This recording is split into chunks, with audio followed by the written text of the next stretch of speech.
कोई भी pharma industry में अगर आप स्टार्टअप करना चाहते हैं, जैसे कि प्रोपोगंडा कम डिस्ट्रीब्यूटरशिप कंपनी शुरू कर सकते हैं या थर्ड पार्टी मैन्युफैक्चरिंग, जिसको हम फार्मा मार्केटिंग कंपनी भी बोल सकते हैं, तो ये शुरू करने के बाद इमीडिएटली बहुत सारे चैलेंजेस को आपको फेस करना होता है।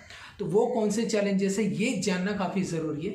और जब शुरू करते हैं आप बिजनेस, उससे पहले अगर आपका ये एनालिसिस हो तो आप उस चैलेंजेस को इजी तरीके से फेस कर सकते हैं और एक एक्सपेक्टेड अगर कोई भी सिचुएशन होती है तो उसको इजीली आप हैंडल कर सकते हैं। इसके लिए ये वीडियो काफ़ी ज़रूरी है, जो आपको बताएगा कि आपका कोई भी स्टार्टअप शुरू करने के बाद जो चैलेंजेस आती है वो किस तरीके से आती है। तो चलिए इस वीडियो को स्टार्ट करते हैं।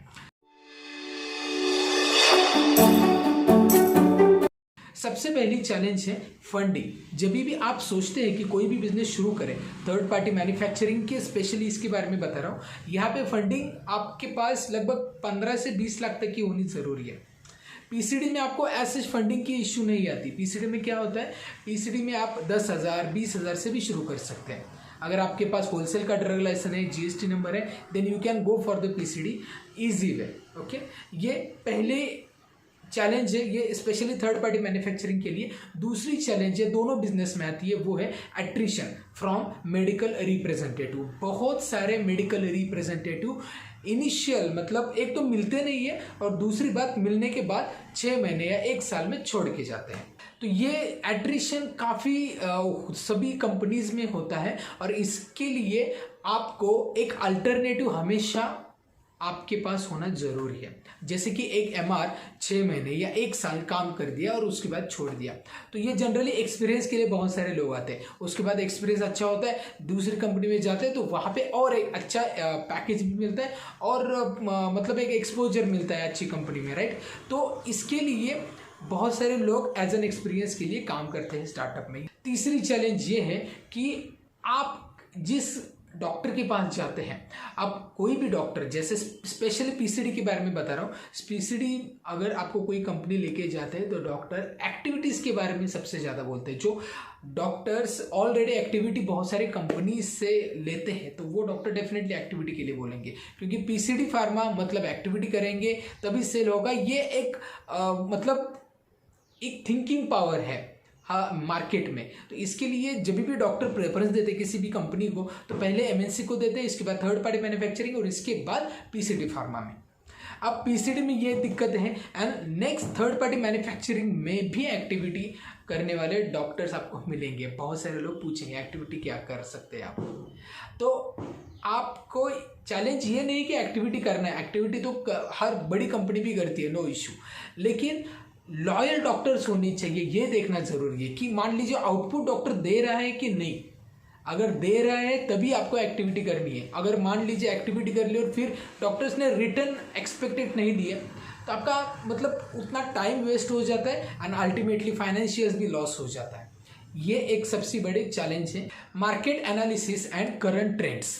अब देखिए मार्केट में कई सारे प्रोडक्ट्स आते हैं, कई सारे मल्टीपल मॉलिक्यूल्स है, ब्रांड्स है, बहुत ज़्यादा तरीके से इसमें भी कंपटीशन है।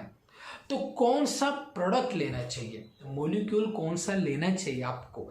अब मतलब एक तो जनरल है या फिर स्पेशलिटी के साथ जाएंगे। स्पेशलिटी के साथ जाना है तो कौन सी स्पेशलिटी, जनरल के साथ जाना है तो कितने प्रोडक्ट लेके आने हैं और कितने क्वांटिटी में मंगाने हैं, ये दिक्कतें आती है, राइट।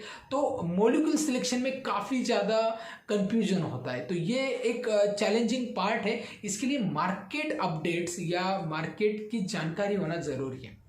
नेक्स्ट चैलेंज है प्रॉफिट मार्जिन एनालिसिस। कितना प्रॉफिट हम रखें। मान लीजिए मैंने जैसे बताया कि एक्टिविटी करनी पड़ती है, कितने एक्टिविटी करेंगे, सप्लाई चेन को कितना देंगे, मार्केटिंग टीम को कितना पेमेंट देंगे, और इसमें बाकी एक्सपायरी भी होती है, बहुत सारे ये भी चीज़ें होती है। तो ये किस तरीके से मार्जिन हम अपने पास कितना रखें और कितना हमें बाकी लोगों को देना चाहिए और प्रॉफिटेबल कैसे रह सकते हैं, ये एक चैलेंज आपको आ सकती है। इसके बाद नेक्स्ट चैलेंज इसी में से है कि एक्सपायरी, प्रोडक्ट एक्सपायर हो जाते हैं। तो ऐसा कभी भी नहीं होता है कि आपने जितने प्रोडक्ट लेके वो सभी सेल हो गए। एक्सपायरी होती है। मान लीजिए 10 प्रोडक्ट, 10 में से 2 या 3 प्रोडक्ट एक्सपायर हो ही जाते, एक बल्क क्वांटिटी में भी एक्सपायर होते हैं, तो ये लॉस होता है और ये बहुत सारे PCD pharma third party manufacturing के साथ हमेशा होता है। नेक्स्ट चैलेंज है क्रेडिट।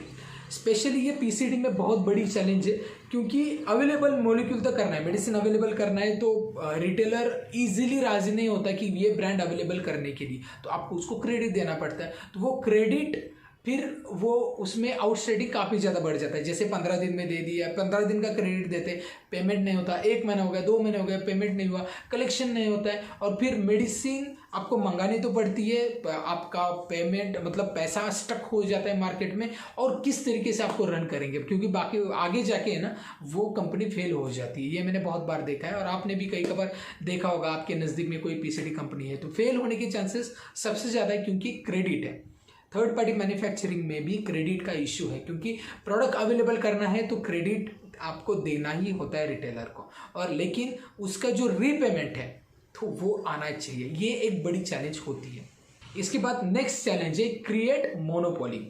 आपका ही प्रोडक्ट डॉक्टर क्यों लिखे, इसके लिए मोनोपोली क्रिएट करनी जरूरी है। एक प्रोडक्ट ऐसा होना चाहिए जो डॉक्टर्स को लिखने के लिए आप कुछ ज़्यादा कन्विंस करने की ज़रूरत नहीं होती, क्योंकि वो मॉलिक्यूल में ही इतना दम है कि डॉक्टर को मतलब ऑटोमेटिक कन्विंस हो जाते हैं, वो प्रोडक्ट लिखते हैं। तो ऐसे मॉलिक्यूल मोनोपोली क्रिएट करने वाले आपके पास होने चाहिए।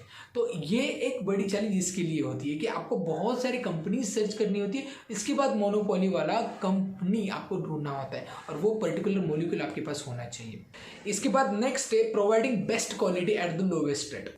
रिटेलर ये नहीं देखेगा कि पैकिंग नहीं देखेगा, वो बताएगा, पूछेगा कि इसमें स्कीम क्या है, 10+1 है, 10+2 है, 10+3 है, क्योंकि मार्केट में स्कीम बहुत ज़्यादा चलती है बहुत सारे नॉर्मल प्रोडक्ट्स में, जैसे कि NSAID है, एसिक्लोपैरा, या फिर ये मैंने बताया एंटासिड, ये है राइट, एंटीस्पास्मोडिक टैबलेट्स है, मल्टीवाइटामिन्स है। इसमें बहुत ज़्यादा तरीके से स्कीम ऑपरेट होती है, प्रोडक्ट स्कीम 10+2, 10+3, इवन 10+4 भी आते हैं।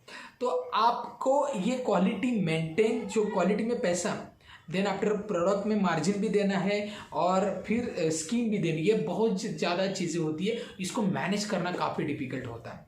तो ये मैंने जो बताया, ये चैलेंजेस आपको हमेशा फेस करनी होती है एट इनिशियल स्टेजेस।